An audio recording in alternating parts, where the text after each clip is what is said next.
Hello everyone. आप सभी का फिर से स्वागत है। ये घटना चक्र साइंस का डिस्कशन है। हम लोग फिजिक्स को डिस्कस करें। फिजिक्स में आज का टॉपिक है नाभिकीय भौतिकी। सबसे पहले नाभिकीय भौतिकी के बारे में डिस्कस करेंगे। इसके बाद इस पर आधारित अब तक जितने भी प्रश्न पूछे गए उन सभी प्रश्नों को भी एनालिसिस करेंगे।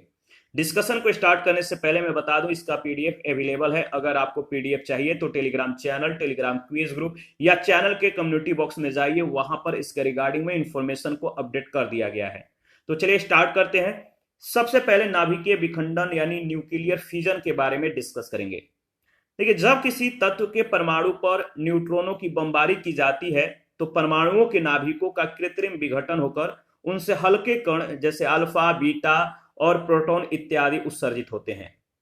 कभी कभी न्यूट्रॉन नाभिक के द्वारा अवशोषित होकर नाभिक को उसके एक भारी आइसोटोप में बदल देता है तथा गामा प्रोटॉन के रूप में ऊर्जा उत्सर्जित होती है। नाभिकीय विखंडन वह प्रक्रिया है जिसमें एक भारी नाभिक एक न्यूट्रॉन का प्रग्रहण करके तुलनीय द्रव्यमानों के दो हल्के नाभिक में टूट जाता है। इस प्रक्रिया में कुछ तीव्र न्यूट्रॉन तथा विखंडन खंडों की गतिज ऊर्जा व गामा किरणों के रूप में ऊर्जा की विशाल मात्रा रिलीज होती है।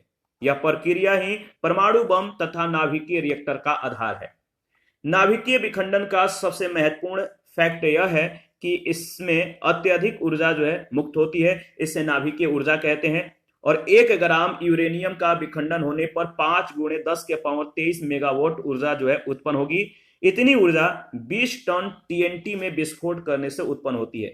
टीएनटी का पूरा नाम है ट्राई नाइट्रोटोल्यूम। इसके बाद परमाणु बम के बारे में अगर बात करें तो परमाणु बम का अधिक उपयुक्त जो नाम है वो है नाभिकीय बम, न्यूक्लियर बम। यह एक ऐसी युक्ति है जिसमें तीव्रगामी न्यूट्रॉनों के द्वारा विखंडनीय पदार्थों में अनियंत्रित श्रृंखला अभिक्रिया को बनाया रखा जाता है। तब उस पदार्थ से अति अल्प समय में, कम समय में ऊर्जा की विशाल मात्रा मुक्त होती है, रिलीज होती है। परमाणु बम में यूरेनियम 235 तथा प्लूटोनियम 239 के दो टुकड़े एक सघन आवरण में पृथक पृथक यानी अलग अलग रखे जाते हैं। बम के विस्फोट से 10 के पावर 70 सी कोटि का ताप, ठीक है, तथा लाखों वायुमंडलीय दाबों के बराबर जो दाब है, प्रेशर ये उत्पन्न हो जाता है। ठीक है, याद रखिएगा।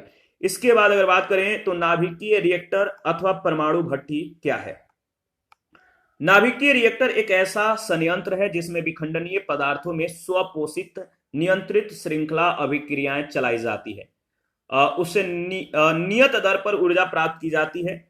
इस ऊर्जा को अनेक उपयोगी कार्यों में प्रयुक्त किया जाता है। एक आधुनिक रिएक्टर में निम्न मुख्य भाग होते हैं। पहला, ईंधन। देखिए, यह रिएक्टर का सबसे प्रमुख भाग है। यही वह पदार्थ होता है जिसका विखंडन किया जाता है और इस कार्य के लिए यूरेनियम 235 या प्लूटोनियम 239 का प्रयोग किया जाता है। इसके बाद है मंदक यानी मॉडरेटर।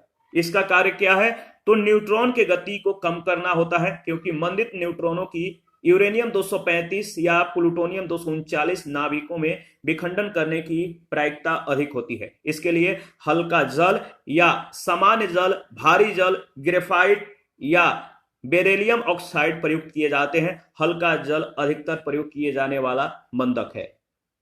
इसके बाद है शीतलक। विखंडन होने पर अत्यधिक मात्रा में ऊष्मा उत्पन्न होती है जिसको शीतलक के द्वारा हटाया जाता है। इसके लिए वायु, जल तथा CO2 को रिएक्टर में प्रवाहित करते हैं। इसके बाद है कंट्रोल रॉड्स यानी नियंत्रित या नियंत्रक छड़ें। रॉड, कंट्रोल रॉड, ये कैडमियम या बोरॉन के छड़ें होती हैं जो एक रिएक्टर में विखंडन दर को नियंत्रित करने में प्रयुक्त होती हैं।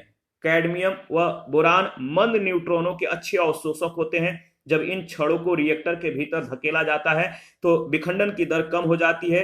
जब वे बाहर खींच ली जाती है तो विखंडन की दर बढ़ जाती है। इसके बाद है न्यूक्लियर फ्यूजन यानी नाभिकीय संलयन। यह क्या है? जब दो या अधिक हल्के नाभिक अति उच्च चाल से गति करते हुए परस्पर संयुक्त होकर एक भारी नाभिक बनाते हैं तो इस प्रक्रिया को नाभिकीय संलयन कहते हैं। नाभिकीय संलयन का मतलब है हल्के नाभिक अति उच्च चाल से गति करते हुए परस्पर संयुक्त होकर एक भारी नाभिक बनाते हैं। इसी प्रक्रिया को संलयन, नाभिकीय संलयन कहते हैं। संलयन से प्राप्त नाभिक का द्रव्यमान संलयन करने वाले मूल नाभिकों के द्रव्यमानों के योग से कम होता है तथा द्रव्यमान की यह क्षति ऊर्जा के रूप में प्राप्त हो जाती है। उदाहरण के तौर पे अगर बात करें तो 2 ड्यूट्रोनो, ठीक है, 1s2 भारी हाइड्रोजन नाभिक को संलयित करके एक जो है ट्राइट्रॉन यानी ट्राइट्रियम का नाभिक जो है बनाया जा सकता है। भारी हाइड्रोजन के नाभिकों के संलयन से प्राप्त ऊर्जा उतने ही द्रव्यमान के यूरेनियम 235 के विखंडन से प्राप्त ऊर्जा से कहीं अधिक होती है। हाइड्रोजन बम के बारे में अगर बात करें तो यह नाभिकीय जो हाइड्रोजन बम होता है नाभिकीय संलयन बम है, जो कि भारी हाइड्रोजन नाभिकों के संलयन पर आधारित है। चूंकि संलयन अति उच्च दाब तथा अति उच्च ताप पर होता है, अतः संलयन बम के साथ एक विखंडन बम को जो है प्रज्वलक के रूप में प्रयुक्त करना पड़ता है। हाइड्रोजन बम में संलयन की प्रक्रिया एक अनियंत्रित प्रक्रिया है जिसका उपयोग केवल विध्वंसकारी ही हो सकता है। वास्तव में सूर्य की अपार ऊर्जा का जो स्रोत है हल्के नाभिकों का संलयन है। इस पर आधारित जो पहला प्रश्न पूछा गया है, निम्नलिखित में से कौन सा युग्म सुमेलित नहीं है? निम्नलिखित में से कौन सा युग्म सुमेलित नहीं है, इसका सही जवाब क्या होगा बताइए। देखिए इसमें जो सही सुमेलित नहीं है वह है आपका डी ऑप्शन। यूरेनियम तत्वों का जो संश्लेषण है एनरिको फर्मी जो दिया गया है ये सही सुमेलित नहीं है, डी ऑप्शन बिल्कुल करेक्ट ऑप्शन है। 1938 में अमेरिकी वैज्ञानिक H.A. बेथे ने बताया कि सूर्य तथा ब्रह्मांड के अन्य तारों की जो स्टार हैं इनकी ऊर्जा का जो स्रोत है वहां होने वाला नाभिकीय संलयन है। मेसान मूल कणों की खोज 1935 में वैज्ञानिक हिडेकी युकावा ने की थी और पॉजिट्रॉन नामक धन आवेशित मूल कण की खोज 1932 में C.D. एंडरसन तथा U.F. हेस ने की थी। पारा यूरेनियम तत्वों के संश्लेषण में एनरिको फर्मी का नहीं बल्कि G.T. सीबोर का महत्वपूर्ण योगदान है। प्रश्न संख्या 2 है, निम्नलिखित में से कौन सही नहीं है? निम्नलिखित में से कौन सही नहीं है? जो सही नहीं है वो आपका जो ऑप्शन है वो है बी। किसी परमाणु के नाभिक का टूटना संलयन कहलाता है। किसी परमाणु के नाभिक का टूटना संलयन कहलाता है? बिल्कुल नहीं। तो बी सही नहीं है, क्योंकि नाभिकीय संलयन में दो हल्के नाभिक आपस में मिलकर एक भारी नाभिक का निर्माण करते हैं। हाइड्रोजन बम नाभिकीय संलयन प्रक्रिया पर आधारित मतलब की है, तो अन्य जो विकल्प है सही है। थर्ड नंबर है, निम्नलिखित कथनों पर विचार कीजिए। कथन ए कह रहा है कि अर्नेस्ट रदरफोर्ड ने रॉयल सोसाइटी के समकक्ष कहा कि मनुष्य को नाभिकीय शक्ति कभी नहीं उपलब्ध होगी, कारण उसे यह विश्वास था कि आइंस्टाइन का नियम फेल हो जाएगा और मात्रा ऊर्जा में परिवर्तित नहीं होगी। इन दोनों में से जो कथन सत्य है कौन सा है? देखिए इन दोनों में जो सत्य कथन है दोनों सही है, दोनों यानी का दोनों सत्य है और का सही स्पष्टीकरण भी है, यानी ऑप्शन ए बिल्कुल करेक्ट ऑप्शन है। आगे बढ़ते हैं नेक्स्ट प्रश्न। प्रश्न संख्या 4 है, निम्न कणों में से कौन सा एक जिसका आविष्कार करने का दावा किया जा रहा है अल्बर्ट आइंस्टाइन के सापेक्षवाद सिद्धांत को गलत साबित करने के जोखिम में डाल सकता है? तो निम्न कणों में से कौन जिसका आविष्कार करने का दावा किया जा रहा है अल्बर्ट आइंस्टाइन के सापेक्षतावाद सिद्धांत को गलत साबित करने के जोखिम में जो है डाला जा सकता है, या ये जो सिद्धांत है ये गलत मतलब कि करने का क्षमता रखता है इसको साबित करने का? तो इसका सही जवाब होगा microwave photon, option A. Option A बिल्कुल करेक्ट ऑप्शन है। देखिए कोवेंज विश्वविद्यालय के भौतिकविदों गुंटूर तथा अल्फांस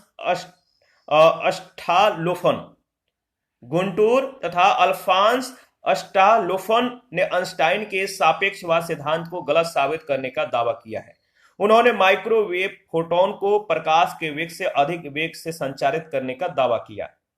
प्रश्न संख्या 5 है, साइक्लोट्रॉन किसके त्वरित करने के लिए प्रयुक्त किया जाता है?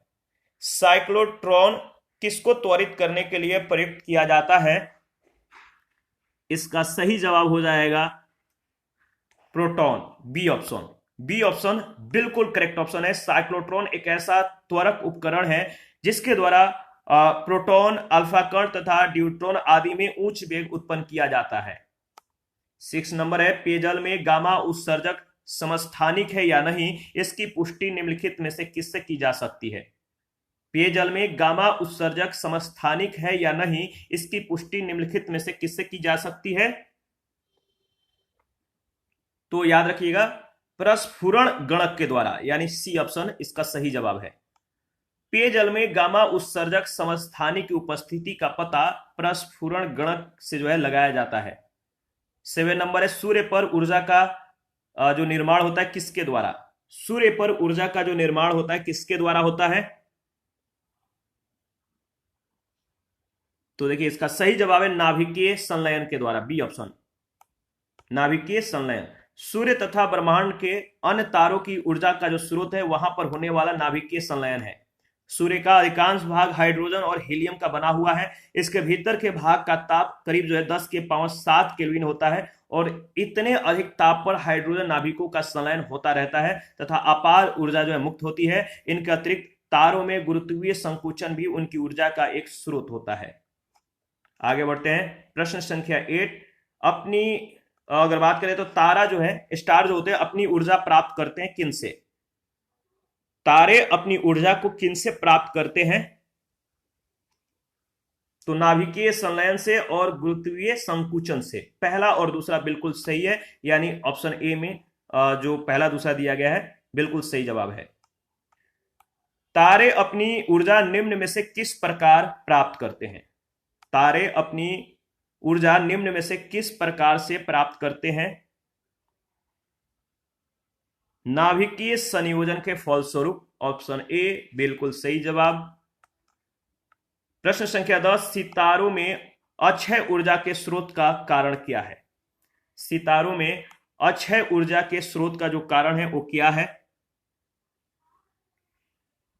तो याद रखिएगा, हाइड्रोजन का हीलियम में परिवर्तन, ऑप्शन ए। नाभिकीय संलयन प्रक्रिया में परमाणु के नाभिक आपस में संलयित होते हैं। यह अत्यधिक गर्म परिस्थितियों में ही होता है। अन्य तारों की तरह सूर्य भी नाभिकीय संलयन प्रक्रिया के द्वारा ऊष्मा एवं प्रकाश उत्पन्न करता है। इस प्रक्रिया में हाइड्रोजन का नाभिक संलयित होकर हीलियम का निर्माण करता है। 11 नंबर है, सूर्य से उत्पन्न ऊर्जा का जो स्रोत है वो क्या है? सूर्य से उत्पन्न ऊर्जा का जो स्रोत है बताइए, वो है आपका नाभिकीय संलयन, बी ऑप्शन, नाभिकीय संलयन याद रखिएगा। प्रश्न संख्या नेक्स्ट है 12। निम्नलिखित कथनों पर विचार कीजिए। नाभिकीय रिएक्टर में स्वपोषित श्रृंखला अभिक्रिया संभव है क्योंकि प्रत्येक विखंडन अभिक्रिया में अपेक्षाकृत अधिक न्यूट्रॉन निर्मुक्त होते हैं। दूसरा, न्यूट्रॉन विखंडन प्रक्रियाओं में तुरंत हिस्सा लेते हैं। तीसरा, द्रुत न्यूट्रॉन ग्रेफाइट के द्वारा धीमे किए जाते हैं। चौथा है, विखंडन प्रक्रियाओं में निर्मुक्त हर न्यूट्रॉन आगे और विखंडन की शुरुआत करता है। इनमें से कौन सा कथन सत्य है? तो इनमें से जो कथन सत्य है वो है आपका पहला, प्रत्येक विखंडन अभिक्रिया में अपेक्षाकृत अधिक न्यूट्रॉन निर्मुक्त होते हैं। और तीसरा, द्रुत न्यूट्रॉन ग्रेफाइट के द्वारा जो है धीमे किए जाते हैं। ये मंदक के रूप में ग्रेफाइट जो होता है कार्य करता है। तो बी ऑप्शन। नाभिकीय रिएक्टर एक विशेष प्रकार की आणविक भट्टी होता है जिसमें ईंधन के रूप में यूरेनियम 235 और प्लूटोनियम 239 का प्रयोग किया जाता है। इसमें श्रृंखला अभिक्रिया नियंत्रित होती है। जब इन विस्फोट पदार्थों पर जो न्यूट्रॉन की बमबारी की जाती है तो नए न्यूट्रॉन उत्पन्न होते हैं। न्यूट्रॉन की गति को धीमा करने के लिए H2O यानी हल्का जल, भारी जल, ग्रेफाइट या बेरिलियम ऑक्साइड को मंदक के रूप में प्रयोग करते हैं। इस प्रकार नाभिकीय रिएक्टर में स्वपोषित श्रृंखला अभिक्रिया संभव होती है। पहला तीसरा तो सत्य है, लेकिन दूसरा चौथा सत्य नहीं है। परमाणु रिएक्टर क्या है? परमाणु रिएक्टर क्या है बताइए। देखिए, परमाणु रिएक्टर एक आणविक भट्टी होता है, यानी डी ऑप्शन इसका सही जवाब है।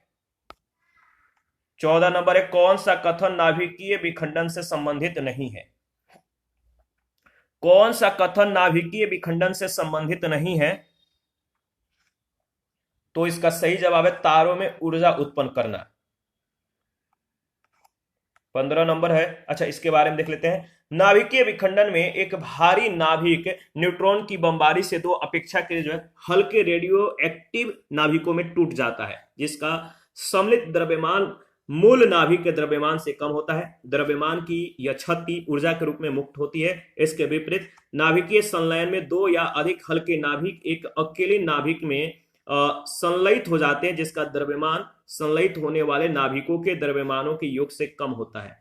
द्रव्यमान की यह क्षति ऊर्जा के रूप में मुक्त होती है। सूर्य और अन्य तारों तथा हाइड्रोजन बम के द्वारा ऊर्जा जो है उत्पन्न करने की प्रक्रिया नाभिकीय संलयन पर आधारित है, जबकि उपयुक्त अन्य तीनों विकल्प ए बी सी डी नाभिकीय विखंडन से संबंधित है। 15 नंबर है नाभिकीय संलयन रिएक्टरों के विषय में निम्नलिखित कथनों पर विचार कीजिए। नाभिकीय संलयन रिएक्टर के बारे में 3 कथन दिया गया। पहला, वे भारी नाभिकों के विखंडन के सिद्धांत पर कार्य करते हैं, साधारणतः उनकी टोकमाक डिजाइन होती है। और तीसरा, वे बहुत अधिक तापक्रम पर कार्य करते हैं।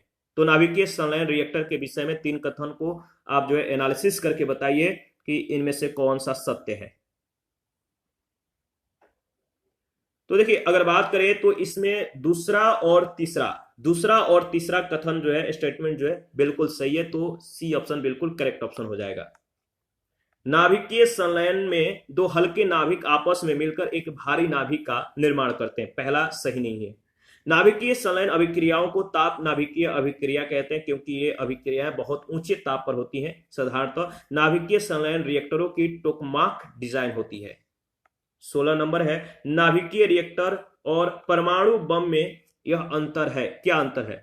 नाभिकीय रिएक्टर और परमाणु बम में जो अंतर है वो क्या अंतर है?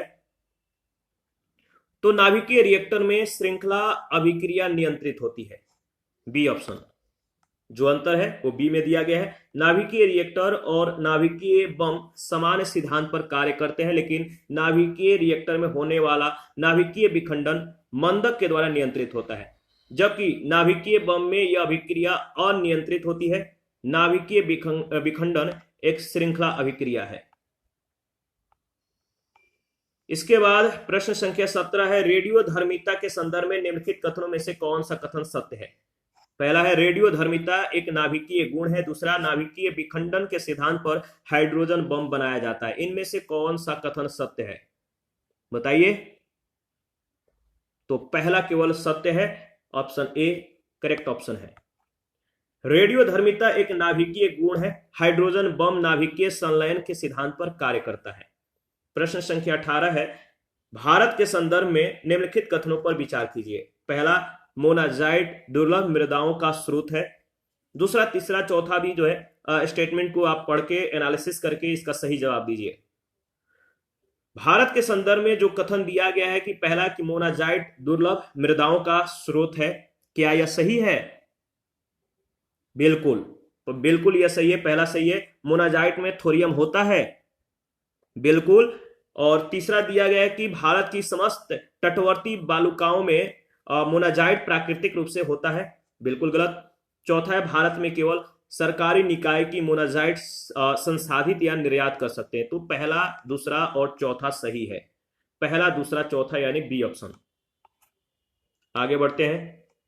ये अगर बात करें तो भारत में मोनाजाइट दुर्लभ मृदाओं और थोरियम का यह स्रोत है। मोनाजाइट थोरियम एवं दुर्लभ मृदा खनिजों का जो है मिश्रित फास्फेट है और ये रेडियो एक्टिव है। यह भारत के तटीय और आंतरिक प्लेसर बालुकाओं के साथ जो है पाया जाता है, परंतु मोनाजाइट भारत की समस्त बालुकाओं में नहीं पाया जाता। यह उड़ीसा, आंध्र प्रदेश, तमिलनाडु, केरल, महाराष्ट्र, गुजरात, पश्चिम बंगाल और झारखंड में पाया जाता है, इसीलिए तीसरा कथन गलत हो जाता है। भारत में केवल सरकारी निकाय ही मोनाजाइट संसाधित या निर्यात कर सकते हैं, जबकि निजी निकायों को ऐसा करने पर प्रतिबंध लगाया गया है। भारत में सार्वजनिक लोक उद्यम इंडियन रेयर अर्थ लिमिटेड एकमात्र ऐसा निकाय है जो मोनाजाइट के प्रसंस्करण से दुर्लभ मृदा यौगिकों का उत्पादन करता है। 19 नंबर है भारत में प्रचुर मात्रा में उपलब्ध महत्वपूर्ण नाभिकीय ईंधन है। भारत में प्रचुर मात्रा में उपलब्ध महत्वपूर्ण जो नाभिकीय ईंधन है वो कौन सा है? तो देखिए, इसका सही जवाब हो जाएगा थोरियम यानी बी ऑप्शन, बिल्कुल करेक्ट ऑप्शन है। ये भारत में प्रचुर मात्रा में उपलब्ध नाभिकीय ईंधन है। थोरियम एक ऐसा महत्वपूर्ण नाभिकीय ईंधन है जो भारत में प्रचुर मात्रा में उपलब्ध है। थोरियम का मुख्य स्रोत मोनाजाइट है। थोरियम केरल झारखंड, तमिलनाडु, आंध्र प्रदेश और राजस्थान में पाया जाता है। भारत में थोरियम के अनुमानतः जो भंडार है 4.5 लाख टन है। 20 नंबर है, एक रेडियोधर्मी तत्व जिसके भारत वर्ष में बड़े भंडार पाए जाते हैं। एक रेडियोधर्मी तत्व जिसके भारत वर्ष में बड़े भंडार पाए जाते हैं, बताइए किसके?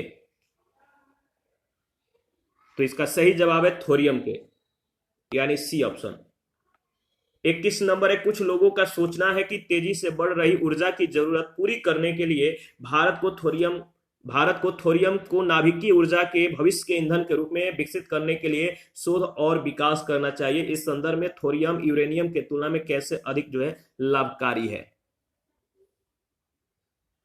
तो देखिए इसमें जो लाभकारी है, यहां पे स्टेटमेंट दिया गया है, कौन सा कथन सत्य है? तो पहला है, प्रकृति में यूरेनियम की तुलना में थोरियम के कहीं अधिक भंडार है, बिल्कुल सही।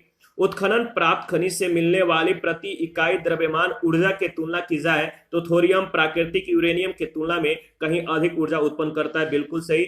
थोरियम यूरेनियम की तुलना में कम नुकसानदेह अपशिष्ट उत्पादित करता है, यानी डी ऑप्शन इसका बिल्कुल सही जवाब हो जाएगा, याद रखिएगा बिल्कुल। अंतरराष्ट्रीय संगठन वर्ल्ड न्यूक्लियर एसोसिएशन के अनुसार प्रकृति में थोरियम का भंडार परंपरागत परमाणु ईंधन यूरेनियम के मुकाबले 3 गुना ज्यादा है। प्रति इकाई थोरियम यूरेनियम से 250 गुना ज्यादा ऊर्जा जो है उत्पन्न करता है, और यह माना जाता है कि पृथ्वी पर थोरियम में निहित ऊर्जा भंडार पेट्रोलियम, कोयला और अन्य जीवाश्म ईंधन तथा यूरेनियम के एक साथ मिलाने से भी जो है ज्यादा है। इसके अलावा थोरियम रिएक्टर से निकलने वाला कचरा बाकी प्रकार के रिएक्टरों के परमाणु कचरे के मुकाबले कहीं कम जो है रेडियोधर्मी होता है, कम खतरा होता है। 22 नंबर है, निम्नलिखित में से कौन सा तत्व परमाणु ईंधन के श्रेणी में नहीं आता है? कौन सा तत्व परमाणु ईंधन के श्रेणी में नहीं आता है? इसका सही जवाब क्या होगा? इसका सही जवाब है कैडमियम, ऑप्शन ए। आगे बढ़ते हैं। देखिए अगर बात करें तो सभी रेडियो एक्टिव पदार्थों का परमाणु ईंधन के रूप में प्रयोग किया जा सकता है। कैडमियम रेडियो एक्टिव पदार्थ नहीं है, यह परमाणु ईंधन श्रेणी में नहीं आता। कैडमियम की छड़ परमाणु रिएक्टरों में न्यूट्रॉन मंदक के रूप में प्रयुक्त होती है। 23 नंबर है, अणु शक्ति से नहीं संबंधित खनिज को पहचानिए। अणु शक्ति से नहीं संबंधित जो खनिज है इसको पहचान करना है, तो इसका सही जवाब है क्रोमियम। यह अणु शक्ति से संबंधित खनिज नहीं है। सभी रेडियो एक्टिव पदार्थों का परमाणु ईंधन के रूप में प्रयोग किया जा सकता है। दिए गए विकल्प में क्रोमियम जो अणु शक्ति से संबंधित जो खनिज है वो नहीं है। 24 है, निम्नलिखित में से कौन सा ईंधन नहीं है? निम्नलिखित में से कौन सा ईंधन नहीं है? तो इसका सही जवाब हो जाएगा ऑप्शन डी, हीलियम। याद रखिएगा हीलियम जो है ईंधन नहीं है, इसको ध्यान में रखना है। प्रश्न संख्या नेक्स्ट जो है 25 नंबर, निम्नलिखित में से किसका नाभिकीय ईंधन के रूप में प्रयोग जो है नहीं किया जा सकता है? किसका नाभिकीय ईंधन के रूप में प्रयोग नहीं किया जा सकता है, बताइए इसका सही जवाब क्या होगा? तो इसका सही जवाब हो जाएगा क्या? कैल्शियम, ऑप्शन सी बिल्कुल सही जवाब है, कैल्शियम। यूरेनियम, थोरियम और प्लूटोनियम रेडियो एक्टिव तत्व हैं जिनका नाभिकीय ऊर्जा प्राप्त करने के लिए ईंधन के रूप में प्रयोग किया जाता है। कैल्शियम हड्डियों, अंडे के छिलके, शंख यानी मोलस्क समुदाय का प्राणी का मुख्य अवयव होता है। यह दूध में सर्वाधिक मात्रा में पाया जाता है। इसका नाभिकीय ईंधन के रूप में प्रयोग नहीं किया जाता। 26 नंबर है, किसका परमाणुवीय ईंधन के रूप में प्रयोग नहीं होता है? किसका परमाणुवीय ईंधन के रूप में प्रयोग नहीं होता है? तो इसका सही जवाब है, बताइए, लेड, सीसा। लेड मतलब सीसा। नाभिकीय ईंधन या परमाणु ईंधन उस सामग्री को कहते हैं जिसे विखंडन या नाभिकीय संलयन की प्रक्रियाओं के द्वारा नाभिकीय ऊर्जा के उत्पादन के लिए प्रयोग किया जाता है। यूरेनियम 235 तथा प्लूटोनियम 239 सबसे अधिक इस्तेमाल होने वाले नाभिकीय ईंधन है। थोरियम का भी परमाणुवीय ईंधन के रूप में प्रयोग किया जाता है। प्रश्न संख्या 27 है, परमाणु बम का जो सिद्धांत आधारित है वो किस सिद्धांत पर कार्य करता है? परमाणु बम का जो सिद्धांत है वो कौन सा सिद्धांत है? तो नाभिकीय विखंडन। परमाणु बम का सिद्धांत नाभिकीय विखंडन पर आधारित है, जबकि हाइड्रोजन बम का जो सिद्धांत है नाभिकीय संलयन पर आधारित है। 28 नंबर है, न्यूक्लियर बम बनाने के लिए निम्न में से किसका उपयोग किया जाता है? न्यूक्लियर बम बनाने के लिए निम्नलिखित में से किसका उपयोग किया जाता है? तो यूरेनियम का, बी ऑप्शन। नाभिकीय या परमाणु बम नाभिकीय संलयन या नाभिकीय विखंडन या इन दोनों प्रकारों के नाभिकीय अभिक्रियाओं के सम्मिलित रूप से बनाए जा सकते हैं। परमाणु बम में विस्फोटित होने वाला जो पदार्थ है यूरेनियम या प्लूटोनियम होता है। 29 नंबर है, परमाणु बम का कार्यकारी सिद्धांत यूरेनियम का नाभिकीय विखंडन है और हाइड्रोजन बम का कार्यकारी सिद्धांत है। क्या है?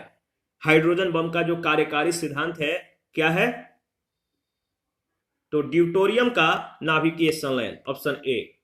हाइड्रोजन बम नाभिकीय संलयन की प्रक्रिया पर आधारित है। इसमें ड्यूटोरियम तथा ट्राइट्रियम के संलयन से अपार ऊर्जा जो है मुक्त होती है। यह अनियंत्रित संलयन अभिक्रिया पर आधारित है।